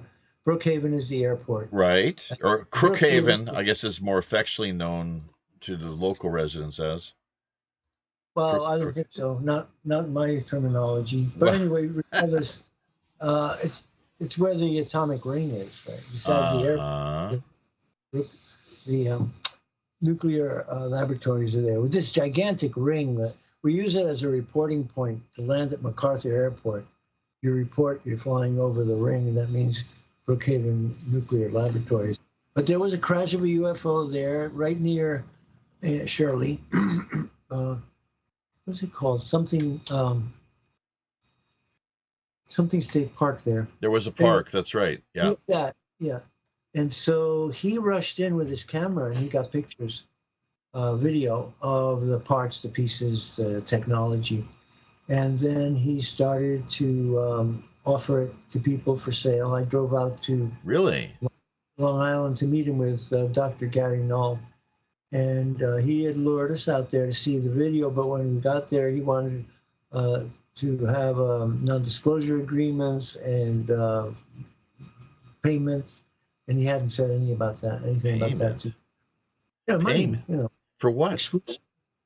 For the video of UFO crashed retrieval parts, flaming bushes.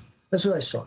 It did really look like way high tech, I'll tell you this. It didn't look like ordinary jet engine or stuff like that. Right. But I got to see it, but he couldn't make a deal with Gary because of his stipulations. So he was accused. Listen, it's ludicrous. It was just a total frame-up. They sent some, I think it was FBI guys, to infiltrate his group, ufology group.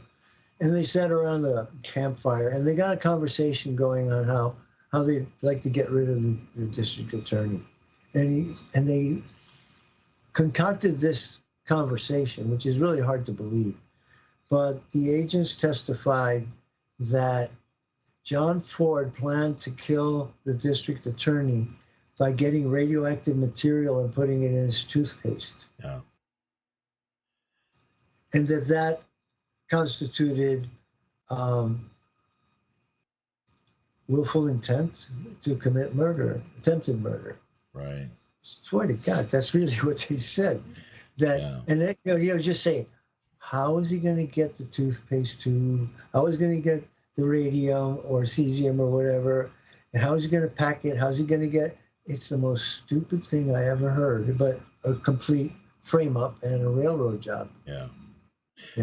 And then he ended up finding himself caught up in the court system, to which he pled insanity. What is non-mentis? Non-compos mentis. Non-compos mentis. So mentally incompetent, I guess. Yeah, but he made a big mistake, because if he'd gone to trial for the charge, the most he would have gotten would be 9 years. But because he said he pled insanity, they put him in an institution, and there's no end. And date. Yeah. And you know, at the time, they also apparently, according to Pirate Joe Emanon, who, well, largely because of, it's a long story. He was a big supporter and fan of our show, essentially, and very,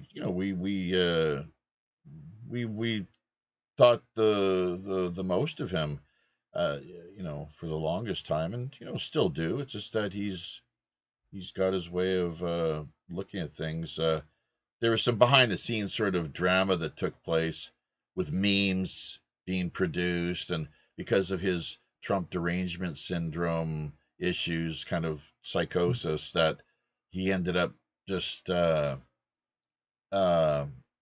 completely becoming quite discombobulated and no longer wanting to be a part of the wider network and its operations. I have to say, John Ford put himself where he is. And there's no other way. Damn, man. Yeah. So, but he also, there was also an illegal dumping angle to this too, apparently, where the mob, that's where you get the mob angle. And it's so essentially the powers that be were working to cover a lot of this up, is what it seems, because what were they dumping illegally? Some sort of, the mob had a contract, they're subcontracting to, with this refuse and just toxic material that was being dumped in the park. So it kind of, that kind of was something that came together,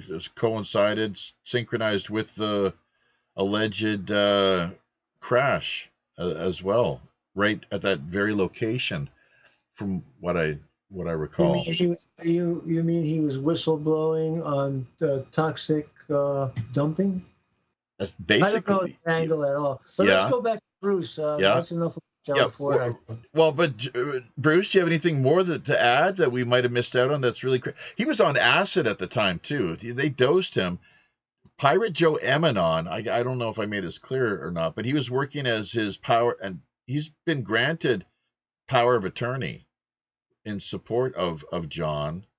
And at the time, way back when, this is 95 or so, that when he appeared before the judge, they had him, apparently he was flying high just on LSD. So that was maybe not the best decision either. Bruce, do you have something more to add to this before we call it a day? You brought up the subject of the CIA involvement. Right. And in the Washington River Valley, the CIA had a very heavy presence. And they even... it's illegal. Yeah, I know. And they were monitoring everything that I was doing. And I even got an email indirectly from Robert Gates, the head of the CIA, that said, thank me for all my contributions. And they actually sent a woman to interview me, and she invited me to their studio. They had a front studio, where they taped two of my shows with all my slides of UAP that I had documented in 1992 and 93. And then I didn't know they were CIA. I thought this is just going to be a public broadcasting station show. And but they did send me a copy of the video of the shows. And about a couple of weeks later, I was out in the field, and who should show up but the same woman, CIA agent that had interviewed me. I asked her, "Why are you back here?" She says, I quit the CIA because I wanted to come out here and find out more about what was happening." And we became good friends, but she showed me all sorts of things that were going on in the valley that I would not have known about. Oh my Underground. God. Oh, really? Oh, yeah. Wow. Big time underground bases. Wow. Such as? Well, there's one along near New Paltz, along the Hudson. She took me in there, and even though we didn't enter it, we can see all these air shafts coming up out of the ground and entrances to buildings that went underground. Then you also take into account that I have photographs and video of the UAP that I was studying diving into the ground and coming out of the ground. And this is something that really blew my mind, and I understood why many people could not believe it, because they cannot understand how what appears to be a material craft can pass through trees and the earth with no ill counter. Resistance, yeah.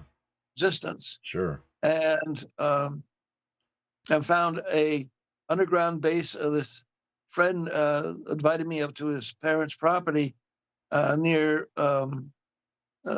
Salt Point, New York. And I have to laugh at the name Salt Point. You know what it's been used for: strategic arms limitation talks, etc. Oh, yeah. But that town is built right on top of a huge underground alien base, and the humans supply it.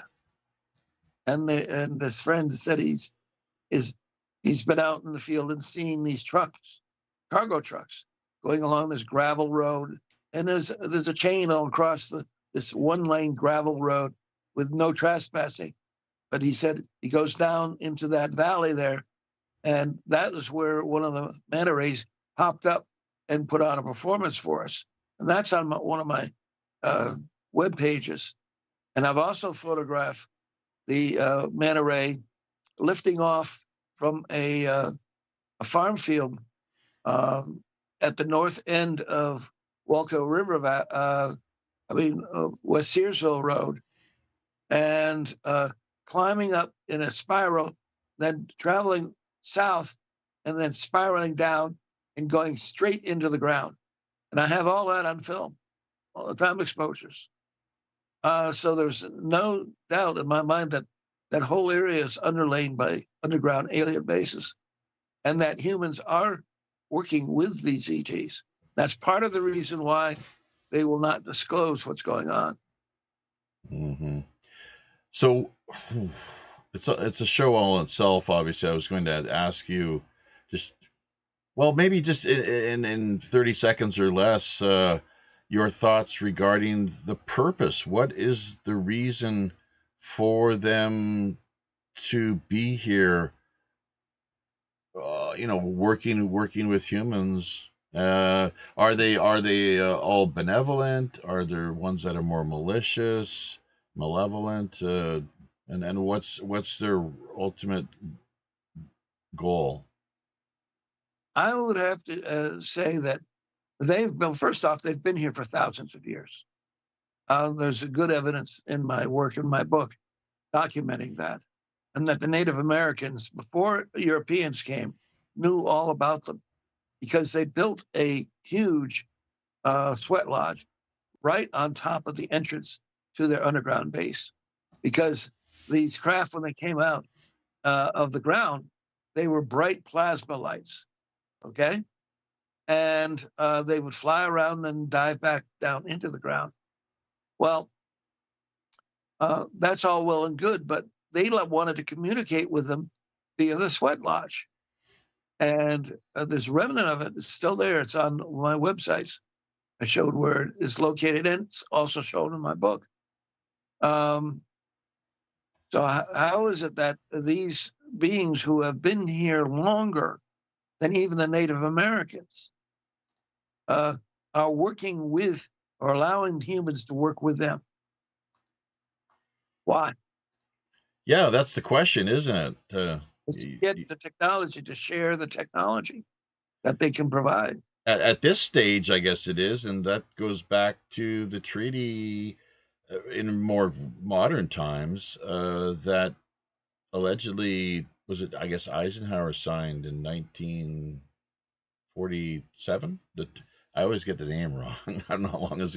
Grenada, Treaty of Grenada. It's like Grenada without a D, I guess, as Robert has now tried to remind me multiple occasions, but I think you more or less have that right. So yeah, in exchange for, well, humans, human what exactly is anybody's guess, but there have been some that have alleged it's not it's not something that too many people would want to find themselves a part of, frankly, if they had any Right. say in the You don't matter. end up on their dinner table. No, and that does happen. You reckon on all too Well, common. east Look at the stuff cattle that, mutilations, and right, for example, exactly, and the human mutilations too. there is that. So, Yes. right. Have you studied that extensively, the human end? Something that Linda Moulton Howe apparently does not like to get into all that Oh much. no, she doesn't. She wants to stay on the good side of the checks that she gets from the publishing. Uh, One of the TV. best investigators in that realm is actually in England, Richard D. Hall. He's produced the best. It's actually what Richard D. Hall found in England is like what the missing 411.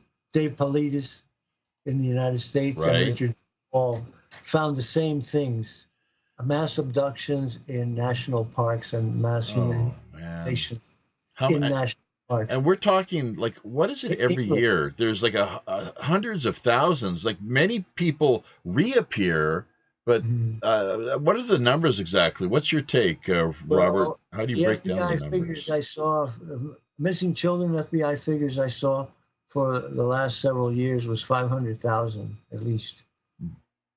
500,000. That's 500,000 kids. Not to mention women, human trafficking of adults, just children. 500,000. I couldn't believe the figures when I heard someone say it in a podcast or write it, so I went and looked it up. And it's huge because it's part of this satanic cabal that's involved in global human trafficking, organ harvesting, adrenochrome creation.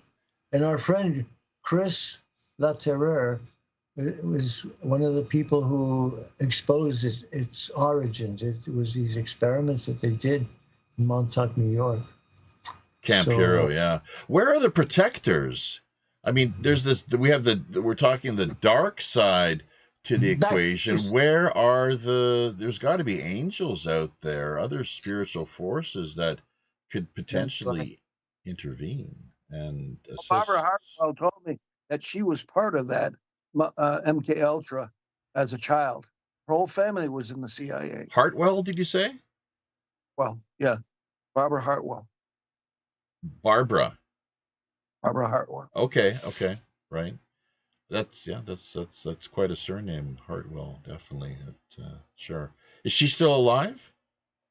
The last I heard of her, she was living in a house along the Hudson River on the east side, and she got on this one radio show out of Boston, and she used the moniker CIA whistleblower, and she was exposing all of them. She was really pissed off at them because they were trying to harass her and shut her up. And the more they tried, the more she spoke. And which is, well, that's probably the thing to do, you would imagine. Want to make yourself as high profile as possible is kind of how the story goes.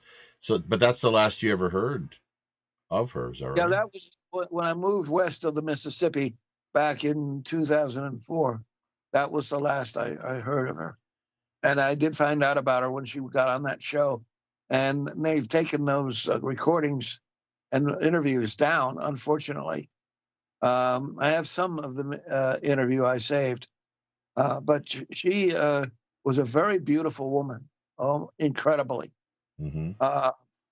And all I can say is that she I believe what she told me about how she worked for the CIA and had a boyfriend. She introduced me to that boyfriend, who was a past boyfriend, and he confirmed what she said. He said they lived together for a while. This would have been back in the 80s, I guess. And she would get a phone call. She took the phone call, put the phone down, walked out of the house or apartment, and he didn't see her for another month. And then she would suddenly show up just as mysteriously again. And she told me, I said, did you ever do anything like were you a Nikita, an assassin? She says, yes. Uh-huh. The boyfriend was not CIA then, is what you're... No. Yeah. How about that? That's so amazing. Incredible. And of course, what percentage of CIA are assassins? I don't think it's all that many, really, is it? Aren't most information gatherers and analysts? Well, most of those who stay long and live longer is if they do become assassins and do dirty work for the CIA. They live longer, you're saying, than the others? Yeah, in other words, they're protected more until they do something that pisses off their bosses, and then their life expectancy becomes very short. Wow. So that's just incredible. Well, Roger Hansen, Zane Ivey, Amos 777. Who else we got here? There, one comment after the next via YouTube, D Live, Facebook, and apologies if we had any digital love come our way via D Live. We're not able to see that here just at present with the monitor system we have in place. So it does happen on a semi occasional basis. So thank you to those who do help out in that capacity. You can also drop by, of course, Odyssey. Just clicking on links and checking out people's content helps anyone to further generate more of like a booster power type energy that content producers can then take and use to get their material out to a wider audience, of course. So anything just in closing here then, gentlemen? Let's see, we've got a few questions. I have a number of YouTube videos on my channel. That's right. That are about telepathy between ET pilots and human observers. Oh. And this is very real. And it's right. largely, and I got so many photographs that we go out in the field and basically broadcast and think about them. And they would show up. Right. Yeah, so you're able to, I mean, you're almost like a lightning rod. It seems a magnet for the sort of activity, including pictures that you've shared with us in the past. It's too bad we didn't get any that we were able to share here tonight in the slideshow, but there was the plasma burst from the sun. You were out on a rock hunt a while back, and that showed up in one of your photos. And then there's another time, I think you were outside a motel out on the road, perhaps another excursion, and there were all of these. What is it? The little light. What are they called? The little ball, small little balls. No, the ball, the light. Orbs. There were orbs. A whole. You remember the story where, and there's photo evidence too of you and these orbs. Oh yeah, Yeah. wow. So With Brian Williams, Sargell 18, and the Wanacue vortex and the portal there that opens up and closes and allows these beings to come in. And the government got very involved, and they set up a whole monitoring system. And the next morning, when they came out to check their equipment, it had all been fried. They had shut them down, basically. time and again we hear this, don't we? This business regarding how electronics are messed with. Either you find that they're not able to function in the way that they normally do, or they completely end up getting taken offline, and the whole business of telepathy as well with the ETs, which is not something I've ever personally experienced. Uh, Around, I think it's 6%, Robert. That I think he's. I'm not sure if he's available at the moment. He's muted, but I think it's around 6%. Is what he's claimed of humanity is part of a covert type hybridization program. I'm not sure how far that extends into Asia, because one of the things, this might be a good question for you, Bruce. Why is it that Asians, when's the last time you ever heard stories of Asians being abducted? All the time. Oh, they are. Well, but I never hear about it. In the year 2005, I was reading the New York Times, which I did at that time. I used to buy it for my cats. And I read an article about how many missing women there are on Earth. And there's a discrepancy in human population, particularly in China and in India. And 250 million women are missing from the population statistics. Get that number. 250 million. What? That's not much. It's not that much in a population which was really closer to 8 billion or 7.5 billion was the estimate then. That's 1 in 40, isn't it? The world population? No. You're saying like missing. It's like if it's 8 billion, that's 1 in 32, is it not? It said 250 million. Yeah. So like 4 is a billion, and if there's 8 billion, then it's 8 times 4 is 32. 1 in 32 missing, correct? 1/32. Yeah. Right. So it's a lot. That's just wild. Like Bill Gates talking about depopulation and saying 15% doesn't sound like much, but it's 234 million people for 5 years every year. Yeah, people have to do their mathematics. Back to Dr. Cornet. How can we take precautions? Is there any way whatsoever? Because you hear stories of, you're just immediately, it's like you have some sort of, like, I'm not sure if you call it a traction beam necessarily, some light that you're struck by, and you're just frozen. Right. Well, I have web pages on my website, Abduction in 1981, right in front of my drill crew. They all witnessed it, found me missing, and then saw me being brought back from the ship. And they wouldn't talk about it. It was only 6 years after Travis Walton had his abduction, but I was brought back within a couple hours. This is broad daylight. You're out on a geological project. Well site. We were drilling. It was at night, and the ship came the second night in a row. And I wanted to stay late to see if I could see it, because I thought I had never seen one. And I found out that I was wildly mistaken, because I was not only had seen one, I'd been in these craft and met several different types of ETs. So it's something that very few people realize about my experiences, and they go all the way back to age 9. Ooh. Oh, have you undergone hypnotherapy, or have you managed to regain any of the Yeah, memories?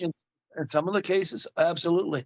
Some of the information flooded back once a key was triggered in it. And the one at the well site, I was regressively hypnotized by Max, Red Max, and he took me back and recorded it all, and it's on the internet on my uh, uh, YouTube channel. You can go there and listen to it. Go to the well site, and I Oh, mean the URL, and read the whole story and see the pictures. incredible. Wow, there's so much more to get into here. We just don't have the time. So we'll have to have you back at some point in the future, along with potentially our co-host and fellow pirate matey here, uh, Robert. So thank you once again, Robert, for helping to make this happen. We will be My sure. pleasure. Oh, it's been great, and we encourage everyone else out there to keep your thoughts, comments, questions coming. We've included your email in the show description end of things, Bruce. So we hope that's all right. Oh yes, I'll be interested to know if anybody Okay. uh, you know sends me an email or wants to talk to me. Yeah, All right. that would All be right. interesting. Maybe, yeah, we're happy to, um, help set you up with the further interviews in the future, other potential shows. Well, So, something's happening with relative to my photograph of the vortex. That the whole show was made of that by the History Channel. UFO oh, vortexes. yeah, well, yeah, you've Uh, appeared on Coast to so, Coast. We just realized the other night is like, you really have managed to get around. So now the History Channel, that goes back a number of years. Is that on your YouTube? Did you just say or? well, you showed one of the pictures from Okay, that show, yeah, right. yeah, That's part of the but they've slideshow. done away with the video of that. That was a short. Oh, I see. And it's really well done. Okay. And um, and I don't know why they've taken it off. Apparently, well, I was contacted by one of the producers of Prometheus, and they said they're doing another story on the vortex image that I shot. They wanted a picture of it without any labels on it, which I sent them. And um, so if they're going to be doing another write up on that photograph, that that means that something big is happening. They're using that. Hmm. And it's the History Channel once again. Is what we can Yeah. expect to look forward to. So, all right. Well, thank you so much to both of you, gentlemen. You can sit tight on the back end of things here if you're so inclined, or head off and take care of whatever other business you need attending to this evening.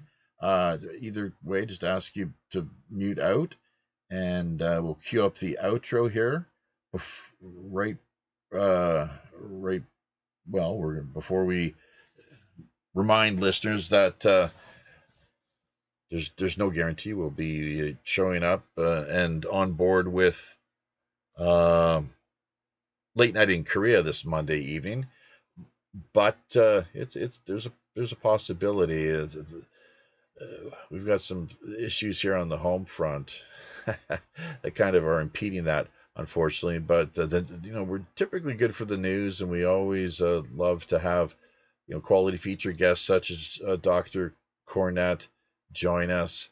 So Pirate One Radio at protonmail.com is the email address. Whether you have PayPal donations you'd like to help us out with, we really could stand to benefit from those.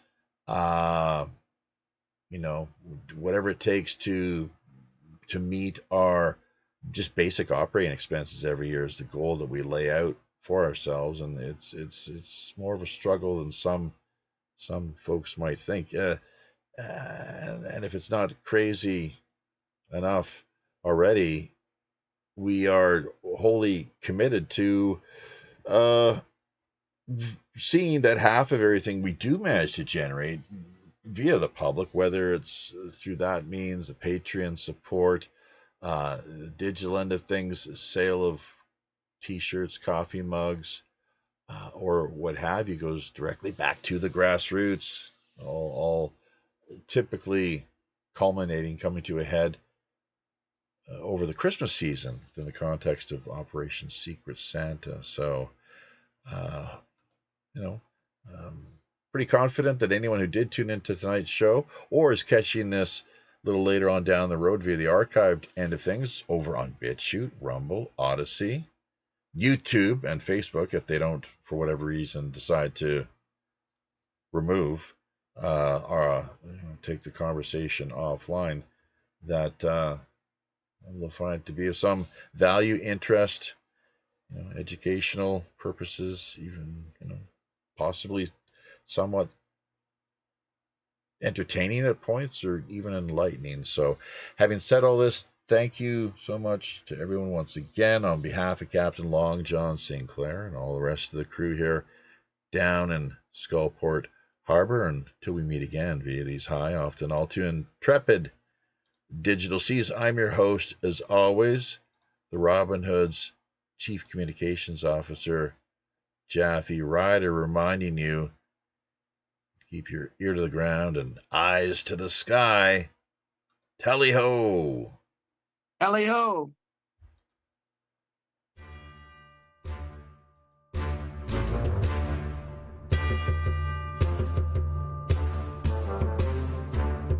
I know.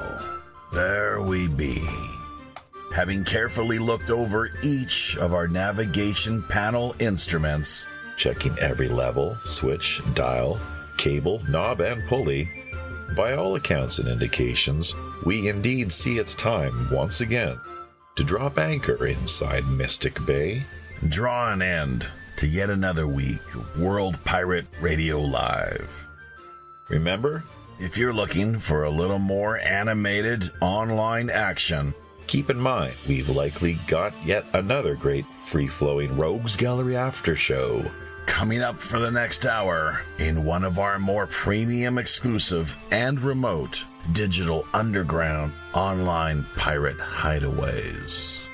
Also, if you yourself have a new, novel, intriguing, or otherwise underreported idea, unique individual, or pressing item in mind, be sure to either drop us a line directly over on WPRPN.com or fire us a quick email via PirateOneRadio@protonmail.com. We're always open to exploring fresh creative suggestions, intriguing guest ideas, cutting-edge discussion topics, and captivating themes. Remember, WPRPN.com member site subdomain links are also always available. Great for artists, musicians, podcasters, bloggers, social media personalities, or pretty much just any old landlubber looking to boost their online visibility, presence, and reach. Basic personal profile accounts can be launched for just $60 per year. Staking your claim now helps not only strengthen you and the network, we're also looking out for the little guy. That's right, folks. As much as half of all WPRPN's profits are redirected right back into the hands of the people who really need it most. Community charity. After all, we are the Robin Hood. You can further embark on your own personal pirate journey by either liking, sharing, commenting on, subscribing to, or just following us via virtually any mainstream social media platform, including Twitter, Facebook, Gab, or Minds.com.